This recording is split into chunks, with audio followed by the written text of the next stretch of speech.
जय हिंद दोस्तों, स्वागत है आप लोगों का आपके अपने चैनल टारगेट एजुकेशन में। दोस्तों, आज मैं आप लोगों के लिए बिहार बोर्ड मैट्रिक परीक्षा 2025 के लिए साइंस यानी विज्ञान का महत्वपूर्ण प्रश्नों का सेट लेकर आया हूं, जो कि बिहार बोर्ड मैट्रिक परीक्षा 2025 के लिए काफ़ी इम्पोर्टेंट है। तो दोस्तों, अगर आप मेरे चैनल पर नए हैं तो चैनल को सब्सक्राइब जरूर कर ले, बेल आइकन को जरूर दबाइए ताकि इसी प्रकार की महत्वपूर्ण वीडियो की नोटिफिकेशन आप लोगों तक आसानी से पहुंच सके। दोस्तों, तो आइए शुरू करते हैं आज का ये पहला प्रश्न। जी हाँ, ये इसमें साइंस का टोटल जो VVI प्रश्न है, जो बार बार पूछता है एग्जाम में, वही प्रश्नों को इसमें शामिल किया गया है। इसमें पहला प्रश्न है कि मानव नेत्र में किस प्रकार का लेंस पाया जाता है।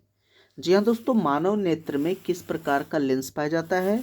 ऑप्शन है उत्तल लेंस, बाइफोकल लेंस, अवतल लेंस या बेलनाकार लेंस। तो इसका सही आंसर होगा ऑप्शन ए, उत्तल लेंस। जी हाँ, मानव नेत्र में जो लेंस पाया जाता है वह उत्तल लेंस पाया जाता है। नेक्स्ट है सेकेंड नंबर का प्रश्न कि समतल दर्पण द्वारा बना प्रतिबिंब कैसा होता है। जी हाँ दोस्तों, समतल दर्पण द्वारा बना प्रतिबिंब कैसा होता है। ऑप्शन है वास्तविक, काल्पनिक या ए और बी दोनों या इनमें से कोई नहीं। तो इसका सही आंसर होगा ऑप्शन बी, काल्पनिक होता है। जी हाँ, समतल दर्पण द्वारा बना प्रतिबिंब काल्पनिक होता है, इसलिए सही आंसर ऑप्शन बी। नेक्स्ट है तीसरा नंबर का। दोस्तों, इसमें जितने भी प्रश्नों को शामिल किया गया है ये सभी काफ़ी इंपॉर्टेंट प्रश्न है, इसे आप शुरू से अंत तक जरूर देखें। अगर वीडियो अच्छा लगे तो लाइक कीजिए, प्यारा सा कमेंट कीजिए, और अगर अभी तक मेरे इस चैनल को सब्सक्राइब नहीं किया तो चैनल को सब्सक्राइब जरूर कर ले। तीसरा प्रश्न है कि फोकस से ध्रुव की ओर आने पर अवतल दर्पण में आवर्धन का मान क्या होता है। जी हाँ, फोकस से ध्रुव की ओर आने पर अवतल दर्पण में आवर्धन का मान क्या होता है। तो इसका सही आंसर है ऑप्शन ए, बढ़ता है। नेक्स्ट है 4 नंबर का प्रश्न कि निम्नलिखित में से किसका अपवर्तनांक सबसे कम होता है। जी हाँ, यहाँ जो दिया गया है इसमें से सबसे कम अपवर्तनांक किसका है। ऑप्शन है तारपीन, बेंजीन, पानी या किरोसिन। तो इसका सही आंसर होगा ऑप्शन सी, पानी। जी हाँ, पानी का अपवर्तनांक सबसे कम दिया गया है इसमें से। नेक्स्ट है 5 नंबर का कि अवतल लेंस द्वारा प्राप्त प्रतिबिंब कैसा होता है। जी हाँ दोस्तों, अवतल लेंस द्वारा जो प्राप्त प्रतिबिंब है वो कैसा होता है। ऑप्शन है कि छोटा, सीधा, आभासी या इनमें से सभी। तो इसका सही आंसर है ऑप्शन डी, इनमें से सभी। जी हाँ, अवतल लेंस द्वारा जो बना प्रतिबिंब होता है वह छोटा भी होता है, सीधा भी होता है और आभासी होता है। और दोस्तों, अवतल लेंस का जो प्रतिबिंब बनता है वो छोटा, सीधा और आभासी, इसलिए इसका सही आंसर ऑप्शन डी, इनमें से सभी। नेक्स्ट है 6 नंबर का, प्रकाश की किरण को मोड़ने की क्षमता को क्या कहते हैं। यानी प्रकाश की किरण जो है वो मुड़ जाती है, तो मुड़ने की क्षमता को क्या कहते हैं। तो इसका सही आंसर होगा ऑप्शन ए, लेंस की क्षमता। जी हाँ, प्रकाश की किरण को मोड़ने की क्षमता को लेंस की क्षमता कहा जाता है। नेक्स्ट है 7 नंबर का कि लेंस में मुख्य फोकस की संख्या कितनी होती है। जी हाँ दोस्तों, लेंस में जो मुख्य फोकस होती है तो मुख्य फोकस की संख्या कितनी होती है। ऑप्शन दिया गया है 1, 2, 3 या 4। तो इसका सही आंसर है ऑप्शन बी, 2 फोकस होता है। नेक्स्ट है 8 नंबर का प्रश्न कि एक प्रकाश किरण एक समतल दर्पण पर लंबवत आपतित होती है, परावर्तन कोण का मान कितना होगा। जी हाँ दोस्तों, एक प्रकाश किरण जो है एक समतल दर्पण पर लंबवत आपतित होती है, तो परावर्तन कोण का मान कितना होगा। तो इसका सही आंसर है ऑप्शन डी, यानी कि 0 डिग्री। जी हाँ, तो परावर्तन कोण का मान 0 डिग्री होगा। नेक्स्ट है 9 नंबर का कि सरल सूक्ष्मदर्शी में किसका उपयोग होता है। जी हाँ, सरल सूक्ष्मदर्शी में किसका उपयोग होता है।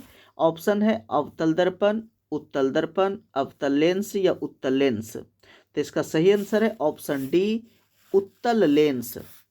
नेक्स्ट है 10 नंबर का प्रश्न कि निम्नलिखित में से किस लेंस को अपसारी लेंस कहते हैं। जी हाँ दोस्तों, अपसारी लेंस किसे कहते हैं?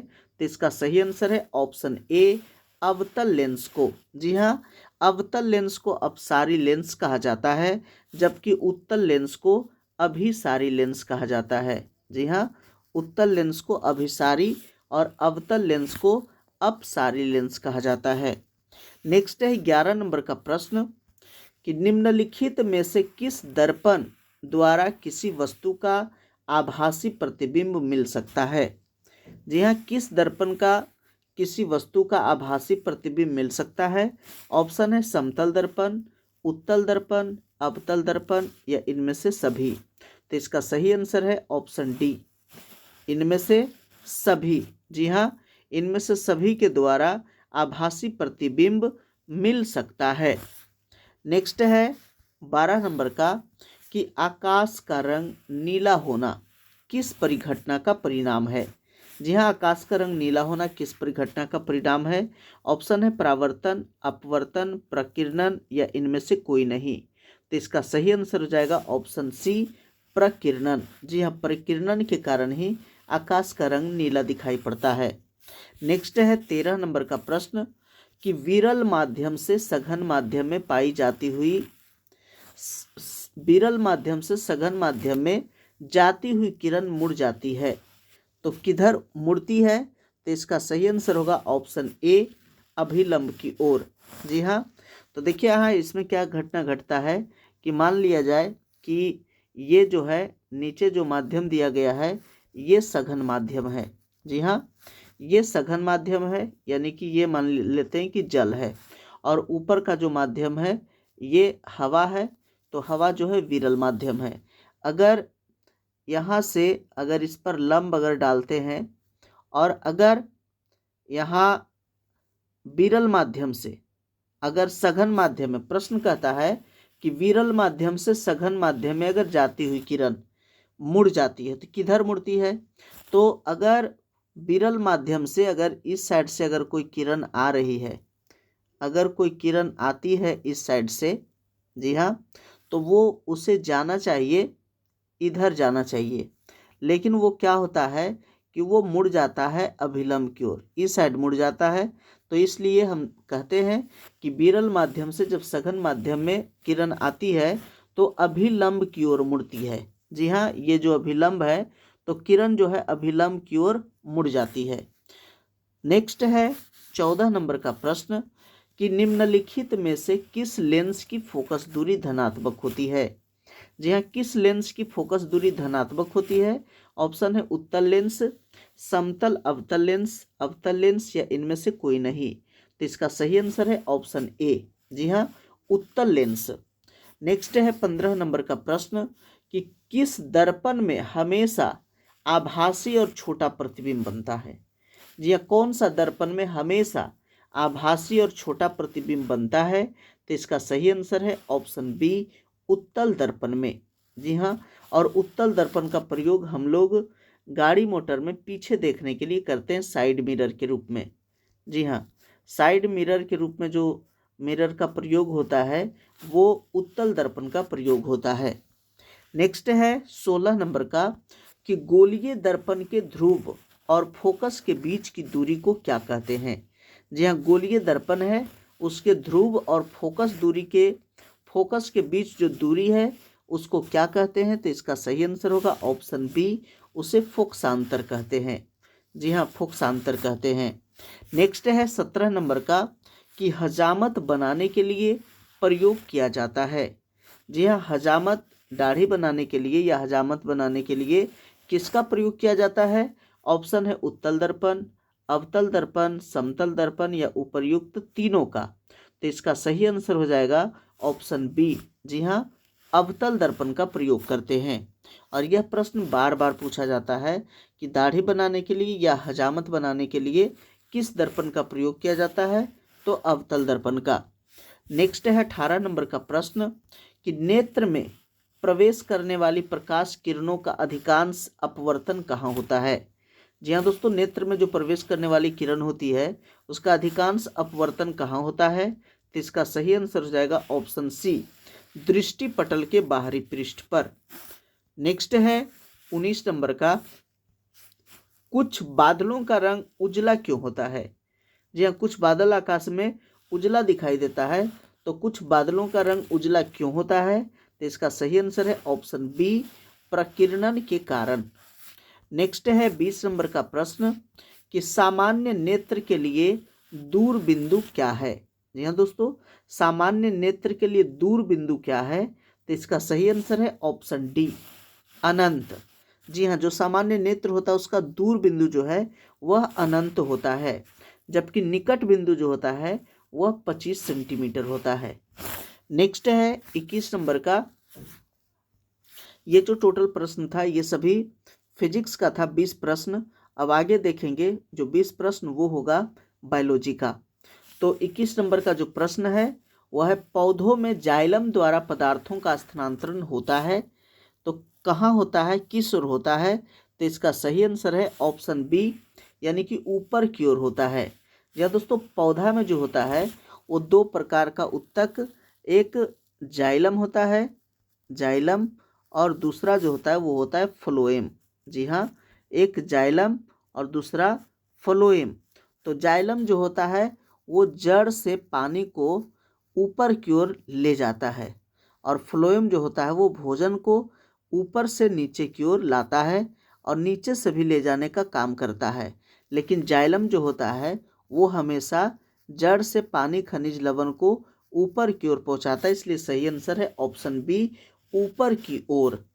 नेक्स्ट है 22 नंबर का कि मनुष्य में प्रमुख उत्सर्जी अंग कौन है? जी हाँ, मनुष्य में प्रमुख उत्सर्जी अंग कौन सा है? ऑप्शन है रक्त, श्वेत ग्रंथि, वृक्क या अग्नाशय। तो इसका सही आंसर हो जाएगा ऑप्शन सी, वृक्क। जी हाँ, जिसे हम लोग किडनी कहते हैं। जी हाँ, वृक्क जो है मनुष्य का प्रमुख उत्सर्जी अंग है। नेक्स्ट है 23 नंबर का प्रश्न कि अमीबा अपना भोजन किसके द्वारा पकड़ता है? जी हाँ दोस्तों, अमीबा जो होता है अपना भोजन किसके द्वारा पकड़ता है? यहाँ ऑप्शन दिया गया है स्पर्शक, कूटपाद, जीभ या इनमें से कोई नहीं। तो इसका सही आंसर है ऑप्शन बी, कूटपाद। नेक्स्ट है 24 नंबर का कि खुला परिसंचरण तंत्र पाया जाता है। तो दोस्तों, खुला परिसंचरण तंत्र किस में पाया जाता है? ऑप्शन है मनुष्यों में, घोड़े में, कॉकरोच में या स्त्री में। तो इसका सही आंसर हो जाएगा ऑप्शन सी, कॉकरोच में। जी हाँ, कॉकरोच का जो परिसंचरण तंत्र होता है वह खुला होता है, जबकि मनुष्य का परिसंचरण तंत्र, घोड़ा का परिसंचरण तंत्र, स्त्री का जो परिसंचरण तंत्र होता है ये सभी बंद परिसंचरण तंत्र होता है, जबकि कॉकरोच का जो परिसंचरण तंत्र है वो खुला परिसंचरण तंत्र होता है। नेक्स्ट है 25 नंबर का कि मानव हृदय में कितने वेश्म पाए जाते हैं, यानी कितने कक्ष पाए जाते हैं? वेश्म यानी कि कक्ष। तो मानव हृदय में कितने कक्ष पाए जाते हैं? तो इसका सही आंसर है ऑप्शन बी, 4 कक्ष पाया जाता है। नेक्स्ट है 26 नंबर का कि मानव मूत्र में यूरिया की प्रतिशत मात्रा कितनी होती है? जी हाँ दोस्तों, मानव मूत्र में यूरिया की जो प्रतिशत मात्रा होती है वह होती है 2%, इसलिए सही आंसर ऑप्शन सी। नेक्स्ट है 27 नंबर का प्रश्न कि सांस लेने और छोड़ने की क्रिया को क्या कहते हैं? जी हाँ दोस्तों, हम लोग जो सांस लेते हैं और जो छोड़ते हैं तो उस क्रिया को क्या कहा जाता है? तो इसका सही आंसर है ऑप्शन सी, श्वासोच्छवास। जी हाँ, उसे श्वासोच्छवास कहते हैं। नेक्स्ट है 28 नंबर का कि पीत रस कहाँ से स्रावित होता है? जी हाँ दोस्तों, पीत रस जो स्रावित होता है वह कहाँ से स्रावित होता है? तो इसका सही आंसर है ऑप्शन बी, यकृत से। जी हाँ, जिसे लीवर भी कहा जाता है। जी हाँ, यकृत यानी लीवर कहा जाता है, और पीत रस जो होता है यकृत से ही स्रावित होता है। नेक्स्ट है 29 नंबर का कि निम्न में से कौन सी क्रिया सभी जीवों के लिए अनिवार्य है? जी हाँ, कौन सी क्रिया जो है सभी जीवों के लिए अनिवार्य है? तो वह है ऑप्शन सी, श्वसन क्रिया। जी हाँ, श्वसन क्रिया जो है सभी प्रकार के जीवों के लिए अनिवार्य है। नेक्स्ट है 30 नंबर का, 30 में दिया गया है कि हृदय से रक्त को संपूर्ण शरीर में पंप किया जाता है किसके द्वारा? तो इसका सही आंसर है ऑप्शन बी, निलय के द्वारा। जी हाँ दोस्तों, नीले के द्वारा हृदय से रक्त को संपूर्ण शरीर में पंप किया जाता है। नेक्स्ट है 31 नंबर का कि निम्न में सबसे तेज हृदय धड़कन किसका होता है। जी हाँ, सबसे तेज धड़कन, हृदय का धड़कन जो है किसका होता है। ऑप्शन है व्हेल, चूहा, हाथी, आदमी।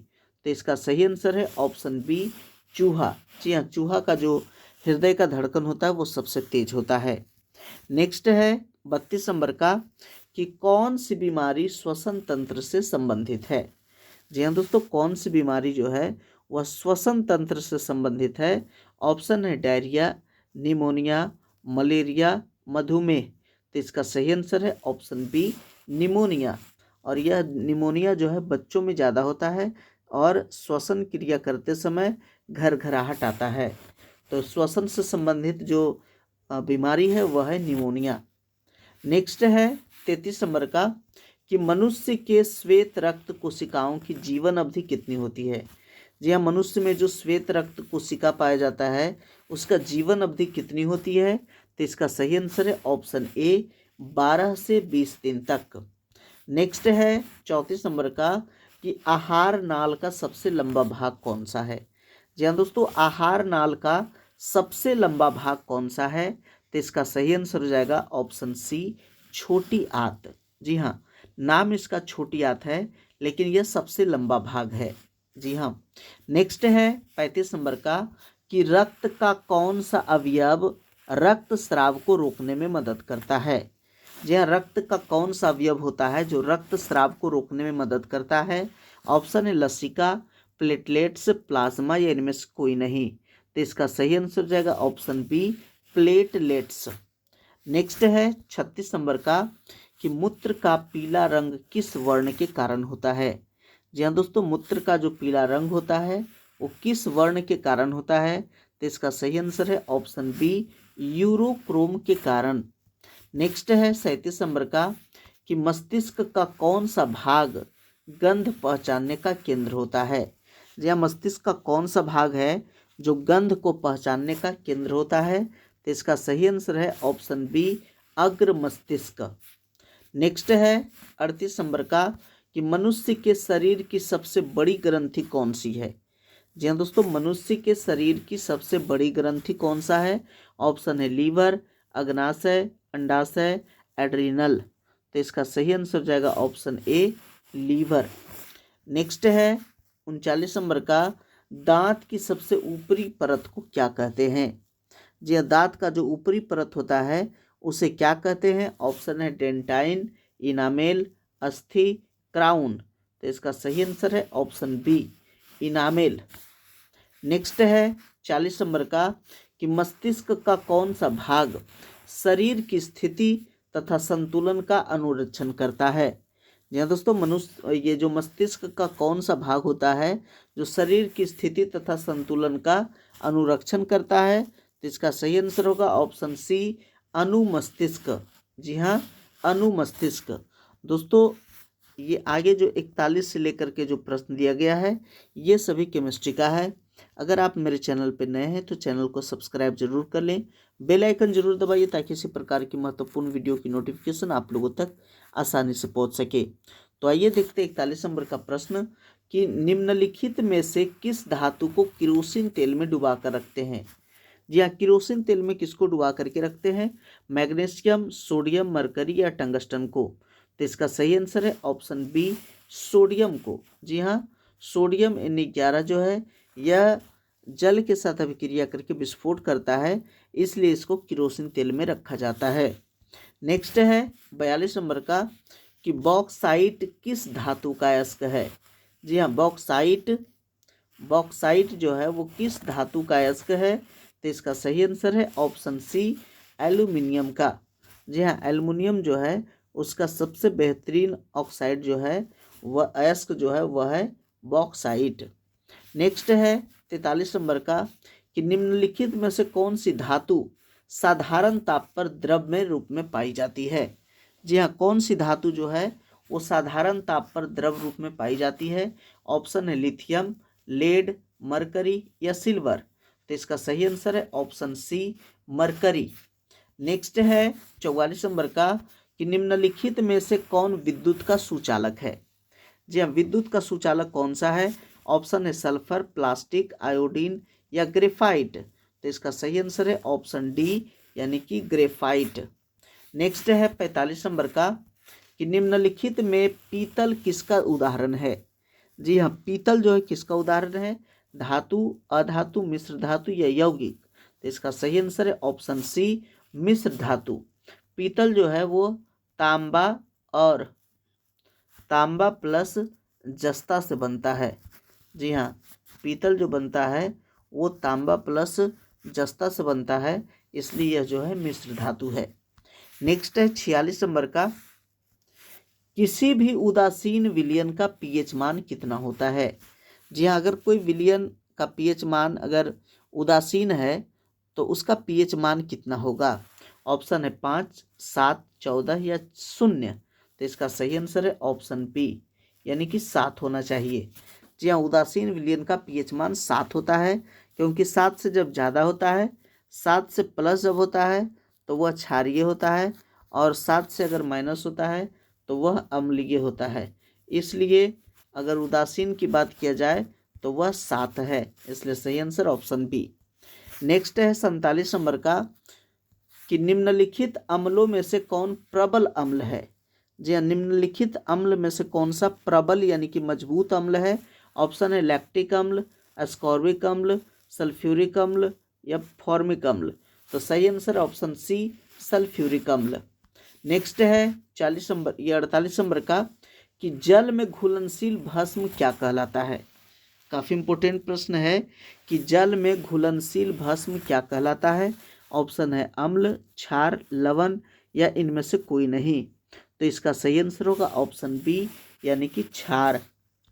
नेक्स्ट है 49 नंबर का प्रश्न कि दांतों को साफ करने के लिए दंत मंजन प्रायः क्या होता है। जी हाँ, दांत को साफ करने के लिए दंत मंजन में क्या होता है। अम्लीय रहता है या क्षारीय रहता है या लवण युक्त या इनमें से कोई नहीं। तो इसका सही आंसर है ऑप्शन बी। जी हाँ, ऑप्शन बी यानी कि इसका जो आंसर है क्षारीय है, क्योंकि दांत जो साफ करते हैं अगर अम्लीय अगर होगा तो हमारा दांत जो है वो कमज़ोर हो जाएगा। जी हाँ, दांत अम्ल से कमज़ोर होता है, जबकि दंत मंजन में जो है वह क्षार रहता है। जी हाँ दोस्तों, दंत मंजन में जो होता है वह क्षारीय रहता है। नेक्स्ट है 50 नंबर का कि 1 ग्राम सोने से कितना लंबा तार बनाया जा सकता है। जी हाँ, अगर 1 ग्राम सोना है उससे कितना लंबा तार खींचा जा सकता है। इसका सही आंसर है ऑप्शन बी 2 किलोमीटर। नेक्स्ट है 51 नंबर का, और यह आज का अंतिम प्रश्न है कि आभूषण बनाने वाले सोना कितने कैरेट का होता है। जी हाँ दोस्तों, आभूषण बनाने वाले सोना कितने कैरेट का होता है। तो ऑप्शन दिया गया है 24 कैरेट, 16 कैरेट, 22 कैरेट, 15 कैरेट। तो इसका सही आंसर है ऑप्शन सी 22 कैरेट, क्योंकि जो शुद्ध सोना होता है, जी हाँ, शुद्ध सोना जो होता है दोस्तों वह होता है 24 कैरेट का। जी हाँ, शुद्ध सोना होता है 24 कैरेट का, जबकि आभूषण बनाने की यहाँ बात की जा रही है तो आभूषण बनाने वाले में जो रहता है वो 22 कैरेट रहता है। तो ये था आज का टोटल महत्वपूर्ण साइंस का प्रश्नोत्तर। आशा करते हैं कि ये वीडियो आप लोगों को अच्छा लगा होगा। यदि अच्छा लगा तो लाइक कीजिए, प्यारा सा कमेंट कीजिए। अगर अभी तक मेरे इस चैनल को सब्सक्राइब नहीं किए हैं तो चैनल को सब्सक्राइब जरूर कर ले, बेल आइकन जरूर दबाइए ताकि इसी प्रकार की महत्वपूर्ण वीडियो की नोटिफिकेशन आप लोगों तक आसानी से पहुंच सके। वीडियो देखने के लिए बहुत बहुत धन्यवाद।